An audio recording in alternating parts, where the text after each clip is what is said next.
My name is Rachel Calloway. I'm 33 years old. I hold a master's degree in environmental engineering from MIT. I have published 3 peer-reviewed papers on sustainable infrastructure. I have consulted for city governments in 4 different states. And on the night I met my future husband's family for the very first time, his mother handed me a mop and told me to start on the kitchen floor before the guests arrived. She didn't ask. She just held it out handle first and said, "You don't mind, do you? The caterers are behind schedule and we need the floor done by 6. I was wearing a cream blouse and heels. My hair was done. I had driven 3 hours to be there. I took the mop. I didn't say a word. And I did not cry until I was alone in the guest bathroom with the door locked and the fan turned on. My name is Rachel Calloway. And if you think the woman who handed me that mop knew who she was dealing with, stay with me. Because 3 days later, she would find out in front of 300 people, and I would not have to say a single word. Have you ever been dismissed before someone even learned your name? Keep watching. This one is for you. Let me take you back to where this actually began, because it didn't start with the mop. It started with a phone call 6 months earlier on a Tuesday afternoon in October, when I was sitting in a conference room in downtown Chicago eating a sad desk sandwich and reviewing water table projections for a city in rural Georgia. My phone rang. Daniel Whitmore and I had been together for 2 years. We met at a fundraiser for clean water access. I was presenting data, he was a donor, and he had spent 45 minutes asking me questions that had nothing to do with fundraising and everything to do with whether I wanted to get coffee after. I said yes. 8 months later, I met his sister at Thanksgiving, and she told me I was the first woman he had ever looked at the way he looked at me. That October afternoon, he called to tell me his mother was hosting a welcome dinner. Formal. Extended family, a chance to finally introduce me properly. He was excited. His voice had that warmth in it that I had spent 2 years falling in love with. "She's going to love you," he said. "How could she not?" I want to tell you I knew then, that some quiet instinct in me saw what was coming. But the truth is I was optimistic. I was naive in the specific way that you are naive when someone loves you so completely that you assume their family will see what they see. I said, I can't wait to meet her. I should have asked more questions. Patricia Whitmore was 64 years old, born and raised in Wilmington, North Carolina, the daughter of a textile company owner who had taught her early and often that the world was divided into 2 kinds of people, those who mattered and those who served. She had married Daniel's father, Robert Whitmore, at 22, and in 40 years of marriage had presided over every Whitmore family occasion with the precision and authority of a general commanding a campaign. She knew the difference between old money and new money, between the right schools and the other schools, between families that counted and families that didn't. She had already, according to Daniel's sister Claire, run off 3 previous girlfriends. One she called sweet but simple. One she called ambitious in the wrong direction. One she simply refused to speak about at all. I learned this from Claire 2 weeks before the dinner over the phone while I was standing in my kitchen making pasta at 11 at night after a 12-hour workday. "I'm just warning you," Claire said. "She's made up her mind about you already. She hasn't met me." "Exactly," Claire said, "and she's already decided." I asked what she had decided. Claire was quiet for a moment. Then she said, "Rachel, my mother Googled you. She found your company's website. She saw your job title. Environmental engineer. She told my aunt that Daniel was dating a woman who, and I'm quoting here, works in the dirt." I laughed. I actually laughed. I should not have laughed. I want to be clear about something before I go further. I am not a woman who needs validation. I did not get through MIT or through the early years of building my consulting firm from 2 clients and a borrowed laptop in a studio apartment by needing people to approve of me. I have sat in rooms where I was the only woman. I have presented findings to men who talked over me and later repeated my conclusions as their own. I have been underestimated more times than I can count, and I have learned mostly to let it pass. But there is something specific and particular about being dismissed by the family of the person you love, something that lands differently, because it is not just you being dismissed, it is the future being dismissed. The life you are beginning to let yourself imagine. That is what Patricia Whitmore was doing when she handed me that mop. She was dismissing a future she had not yet understood. She just didn't know what that future actually looked like. And she didn't know what I had been carrying in my bag that entire weekend, a folded letter from the Whitmore Group's board of directors, addressed to me personally, inviting me to present at their annual infrastructure summit in 3 days. The Whitmore Group, Daniel's family's company, but I am getting ahead of myself. Stay with me. This story starts in a kitchen in Wilmington, North Carolina, on a Friday evening in April with a cream blouse and a mop. And it ends with 300 people on their feet. Stay with me. Friday, April 4th. 5:47 p.m. I arrived at the Whitmore estate, and I use that word without irony. It was a 7-bedroom colonial on 2 acres with a circular driveway and a separate structure that Patricia called the garden house and everyone else called the second house, in Daniel's car, with a bottle of wine I had spent 40 minutes selecting and a dress I had bought specifically for this occasion. Navy blue. Classic, the kind of dress that says I am serious and I am also appropriate for any room. Daniel squeezed my hand in the driveway. "She's going to love you," he said again. I squeezed back. I didn't say anything. The front door opened before we reached it. Patricia Whitmore stood in the frame, 64 years old, silver-haired, wearing a pearl necklace that was almost certainly not from a department store, and a smile that was warm on the surface and assessing underneath. She hugged Daniel. A real hug, the kind that lasts. Then she turned to me. "Rachel," not a question, not quite a greeting, an identification. "Mrs. Whitmore." I extended my hand. She shook it with 2 fingers and a slight downward motion, the kind of handshake that communicates I am tolerating this. "Come in," she said. "We have so much to do before 6. The house smelled like gardenias and catered food. The dining room was already partially set, long table, white linens, crystal glasses that caught the light. A woman in a black apron was arranging centerpieces. Another was setting silverware in precise formation. Patricia walked me through the foyer, past the living room where I could hear voices, past the staircase, into the kitchen. It was large and bright and smelled like something slow, cooked, and wonderful. 3 people were moving around each other in choreographed urgency. Patricia surveyed the kitchen floor. There were scuff marks near the island, a muddy footprint near the back door. She turned, opened a narrow closet near the pantry, and took out a mop. She held it out to me handle first. "You don't mind, do you?" she said. "The caterers are behind schedule and we need the floor done before the guests arrive. It'll just take a minute." I looked at the mop. I looked at Patricia. I thought about the drive, the dress, the 40-minute wine selection, the hope I had spent 6 months quietly accumulating. I thought about what Claire had warned me. I thought about saying no. And then I thought about something else entirely. A question my mother used to ask me when I was young and facing something hard. She would say, "Rachel, what does this moment need from you? Not what do you want, not what is fair. What does this moment need?" This moment needed me to be calm, to be measured, to not give Patricia Whitmore the satisfaction of seeing me rattled or the ammunition of seeing me difficult. I took the mop. "Of course," I said.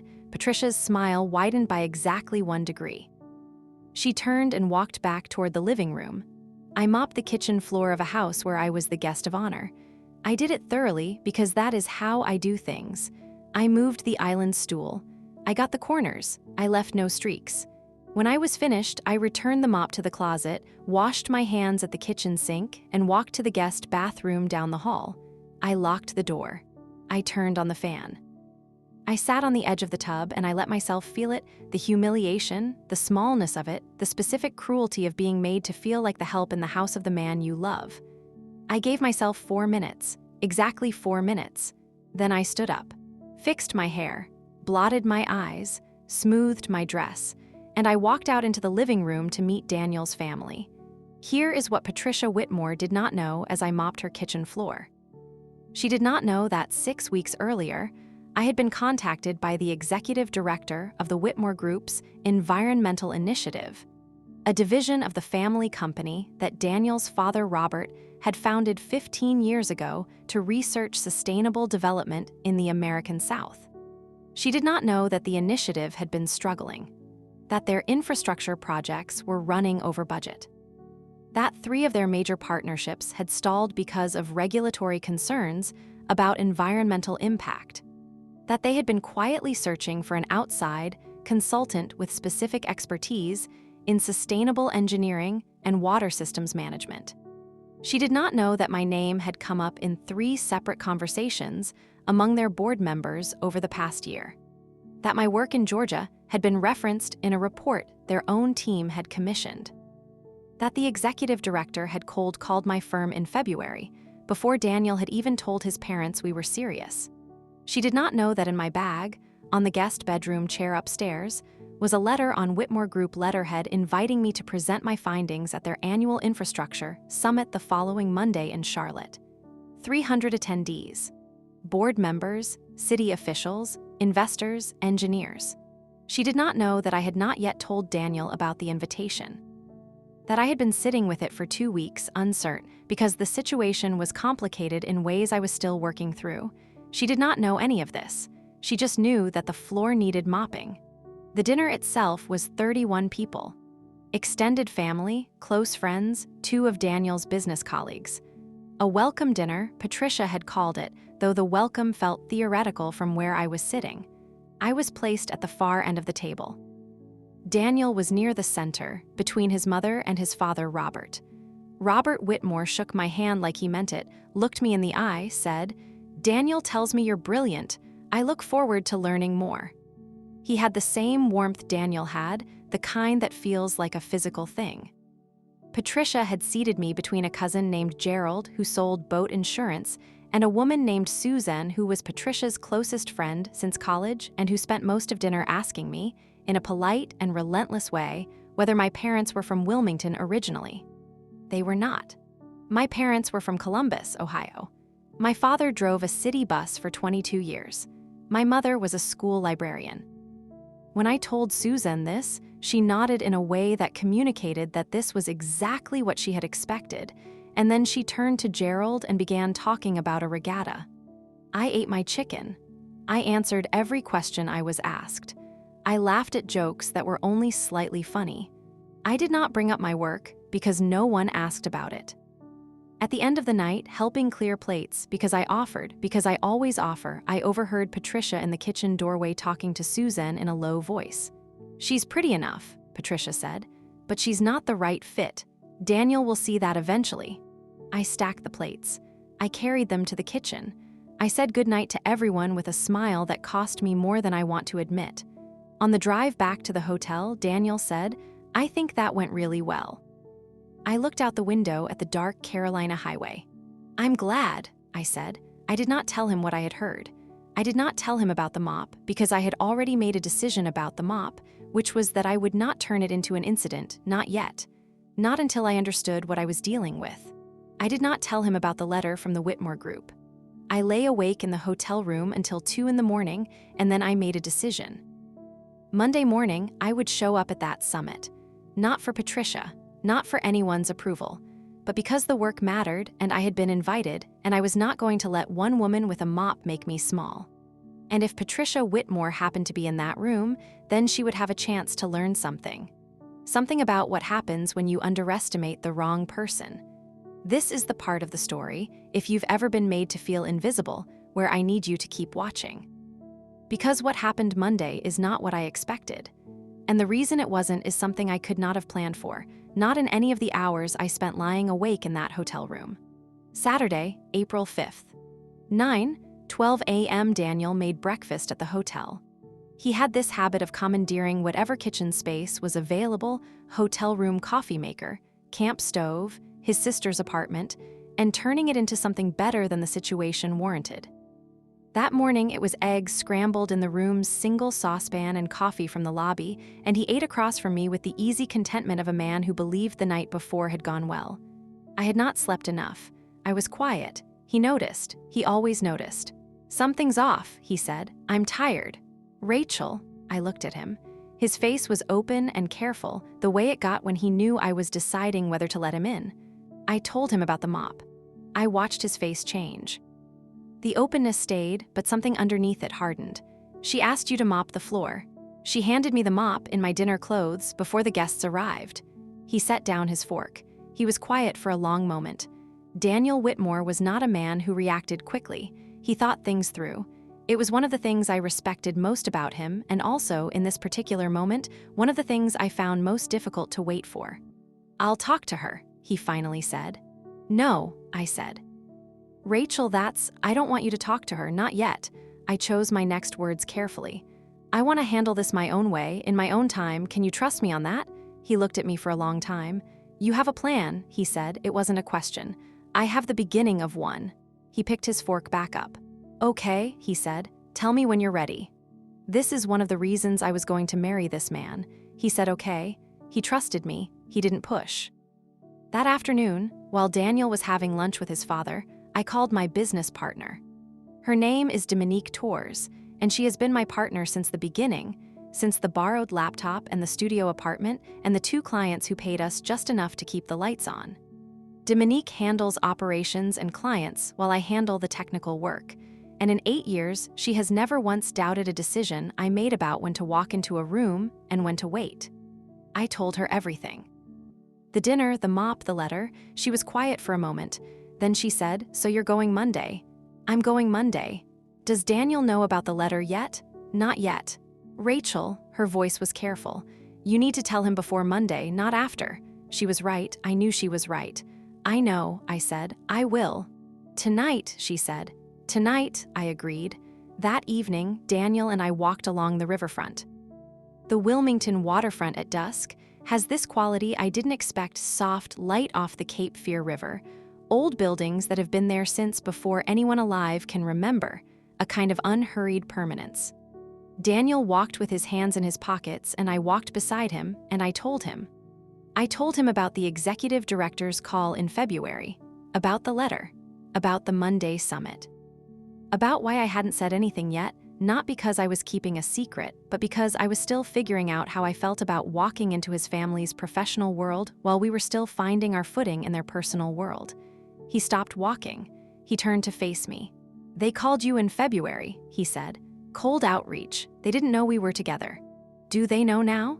I disclosed it in my RSVP. It was handled by their compliance office. "There's no conflict. I'm presenting research, not bidding on a contract." He looked out at the river, processing. "She's going to be there," he said. "My mother, she sits on the advisory board." "I know."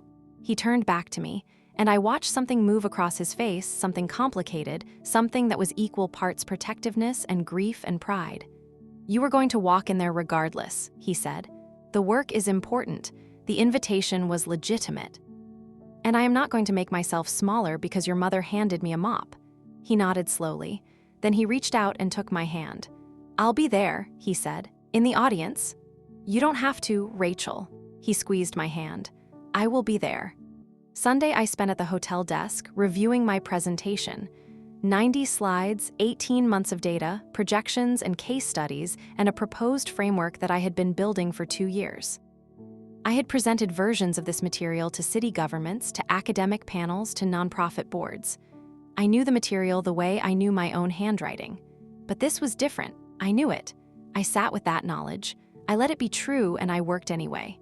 At 10 o'clock Sunday night, I closed my laptop, ordered room service I barely tasted, and went to sleep at a reasonable hour for the first time all weekend.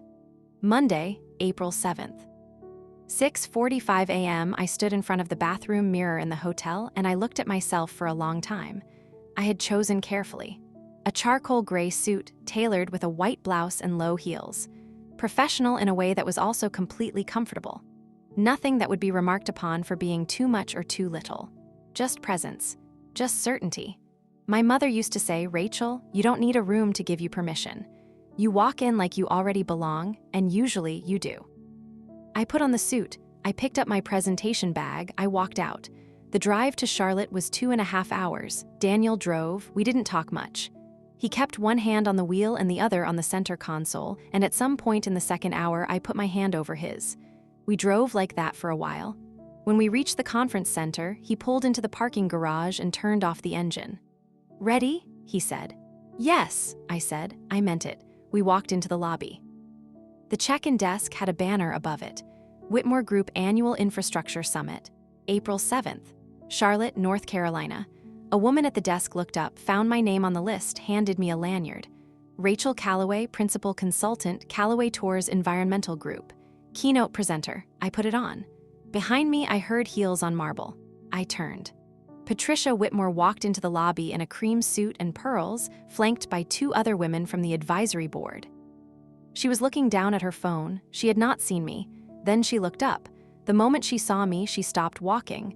Not dramatically, not a gasp, just a cessation of movement, a half-second recalibration, her eyes moving from my face to the lanyard around my neck to Daniel standing beside me. Then she reassembled her expression. "Rachel," she said, same tone as Friday, an identification. "Mrs. Whitmore," I smiled. "I look forward to the session." And I walked past her toward the presenter registration. Daniel told me later that his mother stood in that lobby for almost a full minute after I walked away. I did not look back. This is the moment I want you to hold with me, right here, before what happens next. Because I know some of you watching this have had that moment. The moment where you're in the room, where you belong in the room, and the person who dismissed you realizes they don't know you the way they thought they did. That moment is not about revenge. It was never about revenge. It's about truth. And truth was about to walk onto that stage. Monday, April 7th. 9:58 a.m., the main conference hall held 300 people.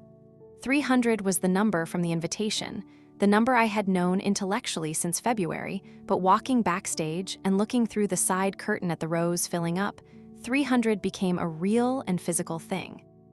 Rows of chairs going back further than comfortable. The front row reserved for board members and major stakeholders. Screens flanking a stage that was larger than it needed to be for any practical reason, the kind of stage that was designed to communicate that what happened on it mattered. I stood in the wing with my clicker in one hand and a glass of water I was not drinking. The executive director, a man named Warren Phillips who had the precise energy of someone who had been managing large organizations for 30 years, came and stood beside me. "You doing okay?" he asked. "Yes," I said. "You're after the opening remarks, 15 minutes from now." "I know." "Rachel," he paused, "I want to be transparent with you. There are people in that room who are skeptical. Some of our board members have been resistant to the framework you're proposing. They've invested significantly in the current approach." "I know," I said again. "I just want you to go in clear-eyed." "Mr. Phillips," I said, "I have been going into rooms like this for 10 years. I am always clear-eyed." He smiled. He walked away. I looked back through the curtain. Front row, left side. Patricia Whitmore, pearl necklace, cream suit, seated between 2 women I recognized from the conference program as senior advisory board members. She was reviewing something on her phone. Her posture communicated what it always communicated, absolute certainty that she was exactly where she was supposed to be. 2 rows back center, Daniel. He had found a seat with a clear sightline to the stage. He was not looking at his phone. He was looking at the curtain where I was standing as though he could see me through it. Maybe he could. I turned away from the curtain. I looked down at the clicker, small and solid in my hand. I thought about my mother, Columbus, Ohio, school librarian. The woman who taught me that a room full of books belongs to whoever is willing to read. I thought about the mop, the kitchen floor, the 4 minutes in the guest bathroom. I thought about the first time I presented to a city government, 26 years old, convinced I would be dismissed, and what my mentor had said to me before I went in. She said, "Rachel, you're not trying to impress them. You're trying to help them. Remember that, and the nerves go somewhere useful." The opening remarks ended. Warren Phillips walked to the podium. Our first keynote presenter needs no extensive introduction. Her work has been cited in planning documents for 3 American cities, published in 4 peer-reviewed journals, and has influenced policy conversations at the state and federal level.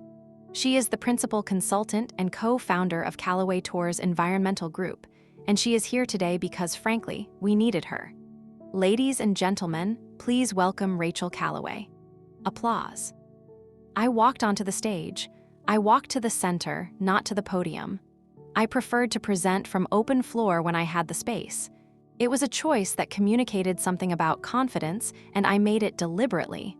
I looked at the room, 300 faces. Engineers, executives, city planners, investors. People who had been doing this work for decades.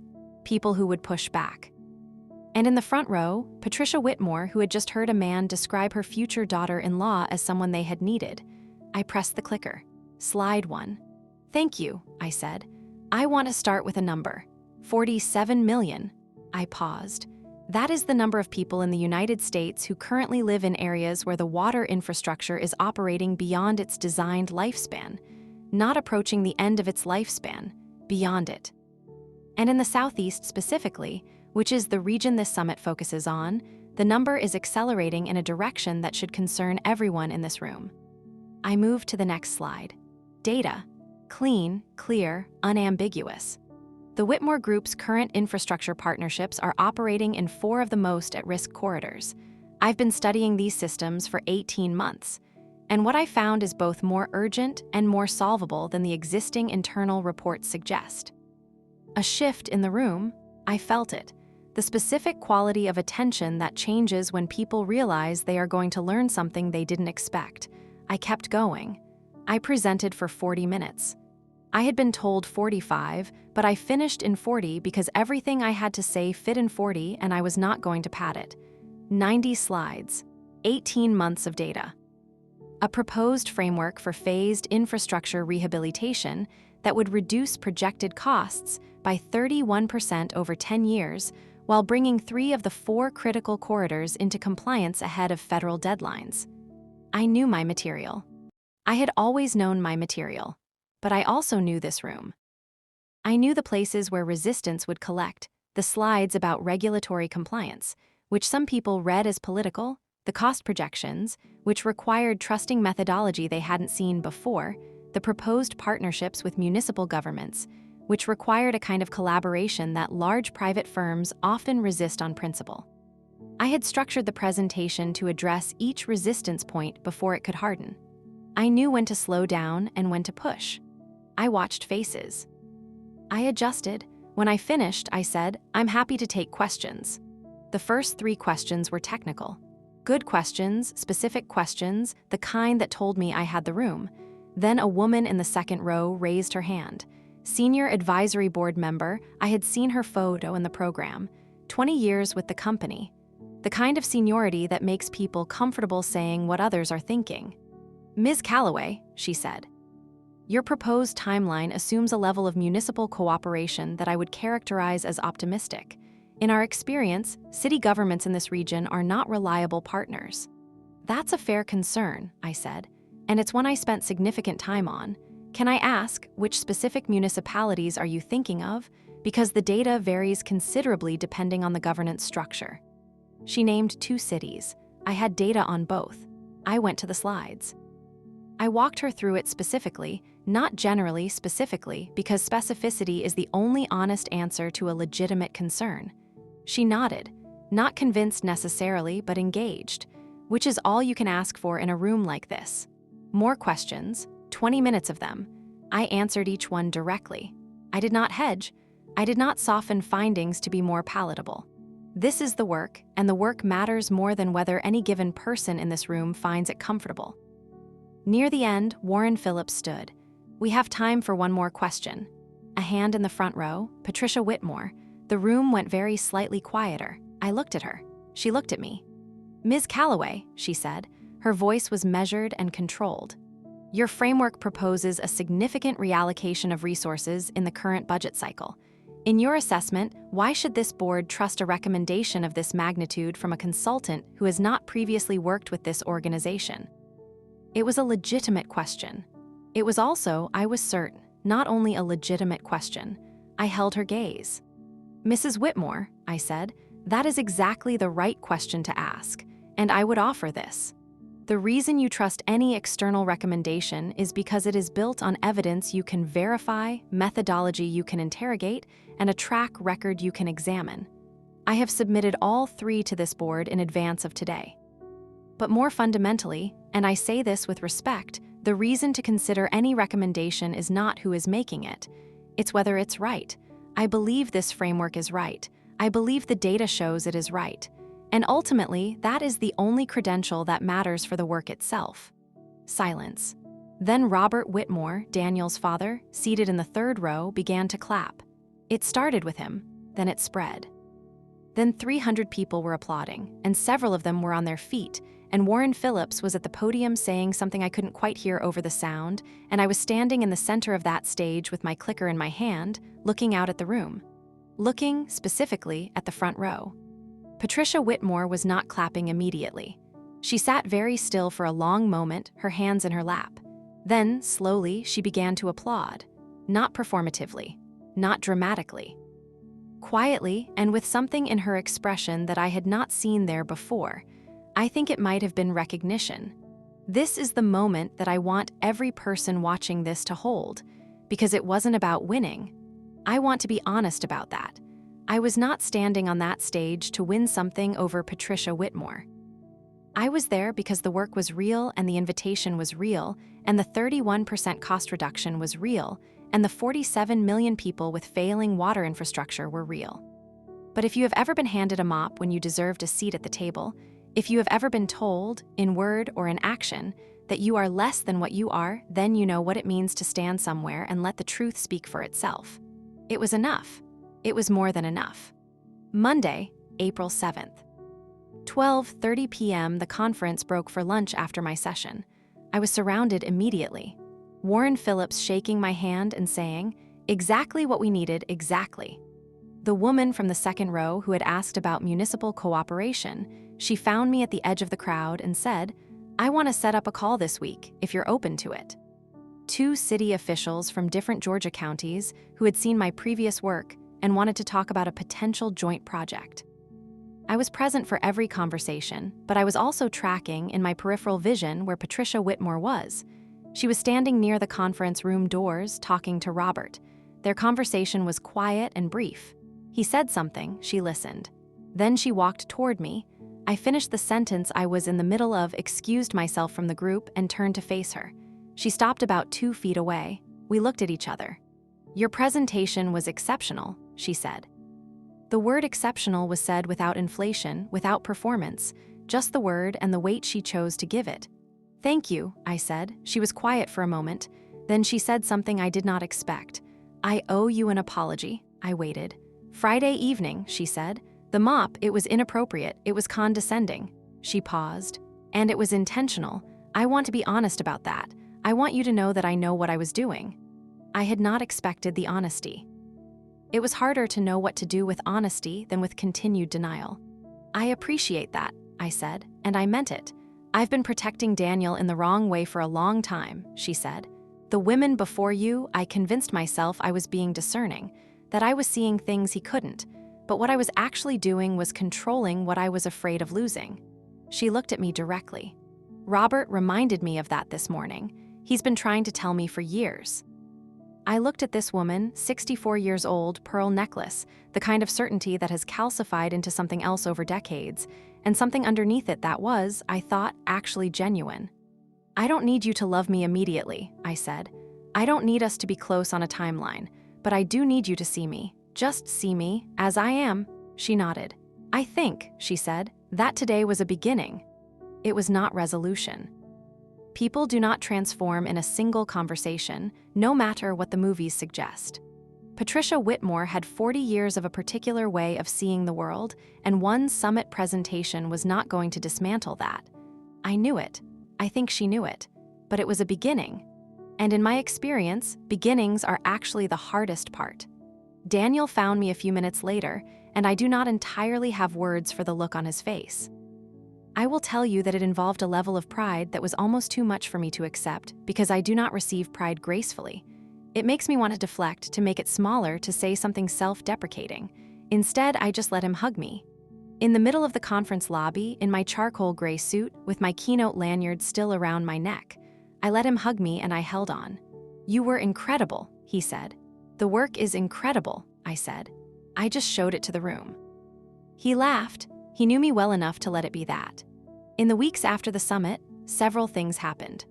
Warren Phillips formally retained Callaway Tours Environmental Group as a consulting partner on the Whitmore Group's Southeast Infrastructure Initiative. It was the largest contract our firm had ever signed. Dominique called me from our Chicago office when the paperwork came through, and I could hear her crying, which made me cry, which neither of us mentioned afterward. The city official from Georgia reached out, and we began discussions about a joint project that eventually became a 2-year engagement supporting water system rehabilitation in 3 rural counties. Real work. Work that affected real people who turned on their faucets and got clean water when they hadn't always been able to count on that. Owen, the cousin who sold boat insurance, sent Daniel a text message that Daniel showed me that simply said, "Dude, your girlfriend is famous." I laughed for longer than was probably appropriate. Patricia and I did not become close immediately. This is not a story with a neat bow. What I can tell you is that she called me 6 weeks after the summit. Not to talk about Daniel, not to talk about the wedding she probably knew was coming, not to make small talk. She called to ask me a question about infrastructure assessment for a charitable project she was involved in, a community organization in Wilmington working on housing equity. We talked for 40 minutes. At the end of the call, she said, "Thank you, you're very good at explaining complex things clearly." "Thank you," I said, a pause. "Rachel," she said, "the mop, I think about it." "So do I said.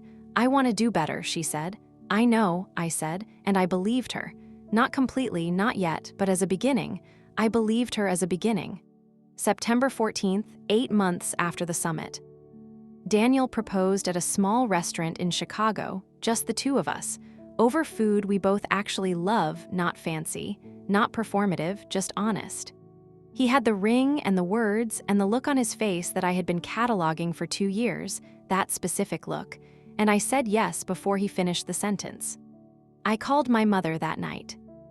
She picked up on the second ring because she always picks up on the second ring, and I told her, and she was quiet for a moment, and then she said, in the voice she has used my entire life when something is true and important, "Baby, he's lucky. Make sure he knows it. He knows it." I told him what she said, and he called her the next day to tell her himself. Patricia Whitmore sent a card, handwritten, which I did not expect. 3 sentences. "Congratulations to both of you. Rachel, I look forward to getting to know you. I believe Daniel chose well." 3 sentences, handwritten, from a woman who had handed me a mop 5 months earlier. I kept the card. I put it in the same place I kept the things that matter, the first contract to Monique and I ever signed, a photo of my parents at my MIT graduation, a note from a city official in rural Georgia that said, simply, "Our water is clean. Thank you." The card from Patricia Whitmore is in that drawer because it is, in its own way, evidence of what I believe most fundamentally about people. Not that they are good automatically. Not that they will always see you correctly. Not that the world will hand you what you deserve. But that people can learn, that a beginning is real even when it's small. That the most important thing you can do when someone makes you feel invisible is to keep showing up with your whole self and let the truth do the rest. My name is Rachel Calloway. I hold a master's degree from MIT. I run a firm that is currently working to bring clean water to communities that have been waiting decades for someone to take the problem seriously. I am engaged to a man who drove 2.5 hours to sit in the audience of my keynote so he could see me do the thing I'm best at. And on a Friday evening in April, a woman handed me a mop because she had decided, without knowing anything about me, that I was not worth a seat at her table. I mopped the floor. I locked myself in a bathroom for 4 minutes. And then I walked back out, because that is what you do. You feel the thing. You give yourself exactly as much time as it needs. And then you walk back out and you keep doing the work. If you have ever been underestimated, if someone decided what you were worth before they knew what you could do, I want you to hear this. Your work is the answer. Not the argument, not the confrontation, not the moment where you prove someone wrong. The work itself, the showing up. The doing it thoroughly with no shortcuts, even when the only person watching is someone who doesn't believe in you yet. That is enough. That has always been enough. And sometimes, if you are patient, they come to understand that.